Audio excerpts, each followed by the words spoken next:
ಬಸವಲಿಂಗಾಯ ನಮಃ. ಶ್ರೀ ಗುರುವೇ ಸದ್ಗುರುವೇ ಆಗರವೇ ಸುಜ್ಞಾನ, ಸಾಗರವೇ ನಮತಿಗೆ ಮಂಗಳವಿತ್ತು, ರಾಗದಿ ಬೇಗ ಕೃಪೆಯ ಪತ್ರಿಜಿಯವರಿಗೂ ವರ್ಣಮಾಲಾ ಪತ್ರಿಜಿಯವರಿಗೂ ನಮಸ್ಕರಿಸಿ ನನ್ನ ಅನುಭವಗಳನ್ನು ನಾನು ಹೇಳುತ್ತೇನೆ.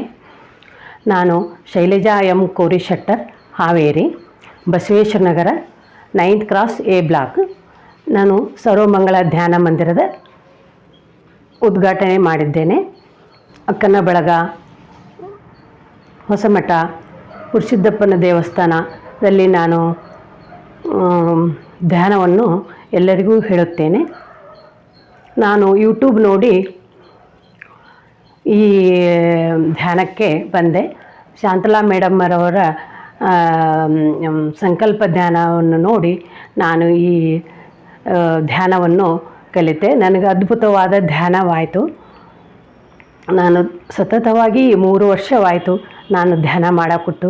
ನನಗೆ ಒಳ್ಳೆಯದಾಗಿದೆ, ನನ್ನ ಆರೋಗ್ಯ ಸುಧಾರಣೆ ಆಗಿದೆ. ನಿದ್ದೆ ಬರ್ತಾ ಇರಲಿಲ್ಲ, ಅದಕ್ಕೆ ನಾನು ಈ ಧ್ಯಾನವನ್ನು ಸತತ ಮಾಡಿ ನಾನು ಹೆಚ್ಚು ಧ್ಯಾನವನ್ನು ಮಾಡಿ ನಾನು ಇವೆಲ್ಲವನ್ನು ನಾನು ಆರೋಗ್ಯವಾಗಿ ಇದ್ದೇನೀಗ.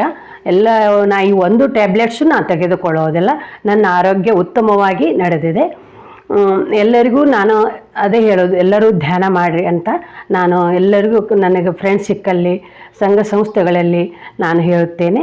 ನಾನು ನ್ಯೂ ಏಜ್ ಸ್ಪಿರಿಚುವಲ್ ಮೂಮೆಂಟಿನ ಅಲ್ಲಿ ನಾನು ಮೊದಲು ಅಲ್ಲೇ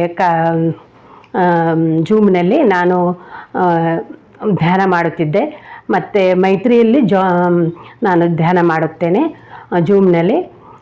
ಮತ್ತು ಶಾಂತಲಾ ಮೇಡಮಲ್ಲಿ 3 ನಾನು ಅಟೆಂಡ್ ಆಗುತ್ತೇನೆ. ನಾನು ಹಂಗೆ ಸತತವಾಗಿ ನಾನು ಹೆಚ್ಚು ಧ್ಯಾನ ಮಾಡೋದರಿಂದ ನನಗೆ ಅದ್ಭುತವಾದ ಸಾಧನೆಯಲ್ಲಿ ಹಾದಿಯಲ್ಲಿ ಇದ್ದೇನೆ.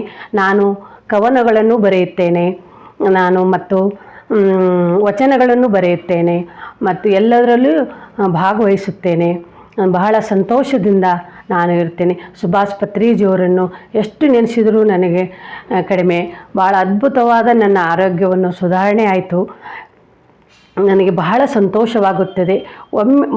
ಒಮ್ಮೆ ನಾನು ಇದು ಯೂಟ್ಯೂಬ್ ನೋಡಿ ನಾನು ಧ್ಯಾನ ಮಾಡಿದ ಕೂಡಲೇ ನನಗೆ ಬಹಳ ಸಂತೋಷವಾಯಿತು.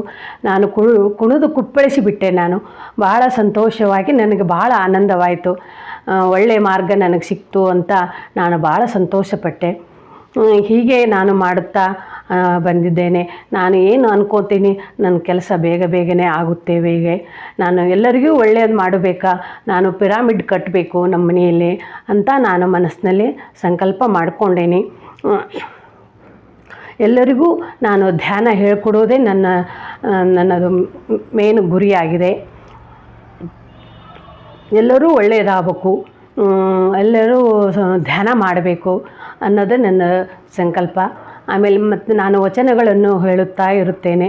ಅಕ್ಕಮಹಾದೇವಿ ವಚನ, ಬಸವಣ್ಣವರ ವಚನ, ಬಸವ ತತ್ವದಲ್ಲಿ ನಾನು ನಿರಂತರವಾಗಿ ಸೇವೆ ಮಾಡುತ್ತಾ ಇರುತ್ತೇನೆ. ಕದಳಿ ವೇದಿಕೆಯಲ್ಲಿ ನಾನು ಕಾರ್ಯದರ್ಶಿಯಾಗಿ ಸೇವೆ ಸಲ್ಲಿಸುತ್ತೇನೆ. ಅನೇಕ ಸಂಘ ಸಂಸ್ಥೆಗಳಲ್ಲಿ ನಾನು ಸದಸ್ಯತ್ವ, ಮಾಜಿ ಅಧ್ಯಕ್ಷರು, ಹೀಗೆ ಕಾರ್ಯದರ್ಶಿ, ಹೀಗಾಗಿ ಕೆಲಸ ಮಾಡುತ್ತಾ ಇದ್ದೇನೆ.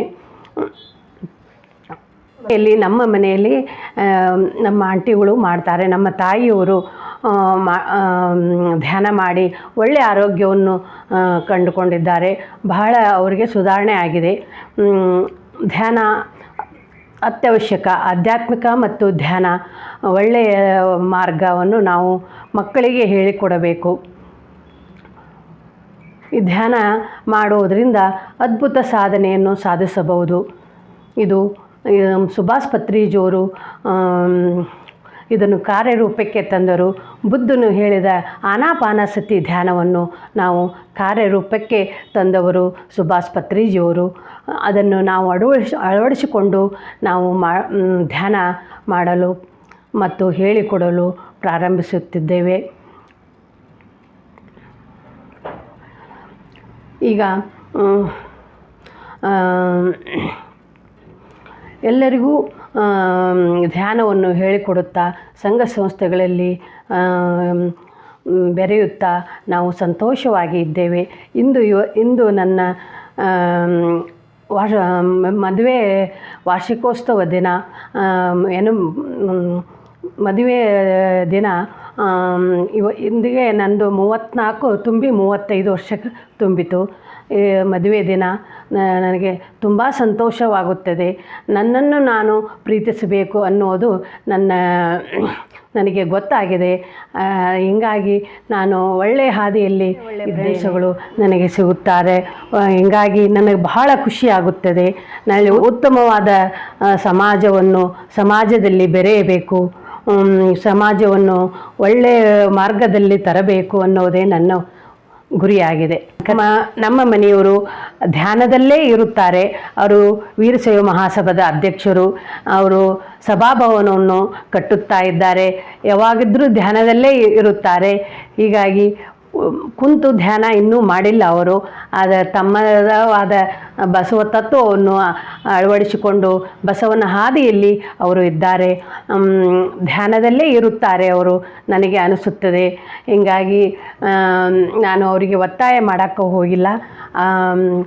ಹೆಚ್ಚು ಅವರು ಧ್ಯಾನದಲ್ಲೇ ಇರುತ್ತಾರೆ. ವೀರಶೈವ ಮಹಾಸಭಾಭವನವನ್ನು ಕಟ್ಟುತ್ತಾ ಇದ್ದಾರೆ ಅವರು. ಅದು ಇನ್ನೂ ಒಂದು ಸ್ವಲ್ಪ ಮುಕ್ಕಾಲು ಭಾಗ ಆಗಿದೆ, ಇನ್ನೂ ಒಂದು ಸ್ವಲ್ಪ ಇದೆ. ಅದು ಬೇಗ ಮುಗಿಬೇಕಂತ ನಾನು ಧ್ಯಾನ ಮಾಡುತ್ತಾ ಇರುತ್ತೇನೆ. ಬೇಗ ಮುಗಿಲಿ ಎಂದು ಹಾರೈಸುತ್ತೇನೆ. ಸುಭಾಷ್ ಪತ್ರಿಜಿಯವರಿಗೂ, ವರ್ಣಮಾಲಾ ಪತ್ರಿಜಿಯವರಿಗೂ, ಕ್ರಿಸ್ಟಲ್ ಶಕ್ತಿಗೂ ಧನ್ಯವಾದಗಳು.